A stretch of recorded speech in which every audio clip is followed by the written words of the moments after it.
Hello लोगोफोर, नोंथांमोननि गेजेराव बड' मिउजिक भिडिअ'नि आपडेट लानानै फैलायबाय। नोंथांमोना आंनि बे भिडिअ'खौ मोजाङै नायलांगोन होननानै आसा खालामो।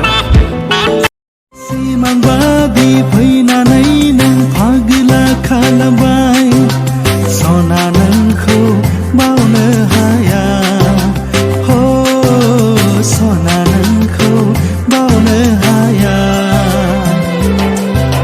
सिमां बादि फैनानै नों फागला खालामबाय, सना नोंखौ बावनो हाया, हो सना नोंखौ बावनो हाया।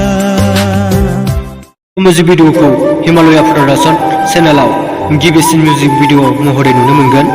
बे बर' मिउजिक भिडिअ'नि टाइटेलानो जादों सिमां बायदि फैनानै, आरो बे मिउजिक भिडिअ'आव फाव खालामनाय नुनो मोनगोन त्रिदेब बसुमतारी आरो रजेबाला बसुमतारी। डाइरेक्सन आरो फिल्म खालामदों माधव लाभलि ब्रह्म आरो मेथाइखौ रोजाबदों पलक बर' आरो नितामनि बर'। बे सप्तानि गेजेरावनो नोंथांमोना बे मिउजिक भिडिअ'खौ हिमालया प्रडाक्शन चेनेलाव नुनो मोनगोन गिबिसिन भिडिअ' महरै। नोंथांमोना गासिबो नायनो एक्साइटेड जादोंब्ला कमेन्ट बक्सआव खिन्थाहरदो, आरो लोगोसे आंनि चेनेलखौ साबस्क्राइब आरो शेयार खालामना होदो।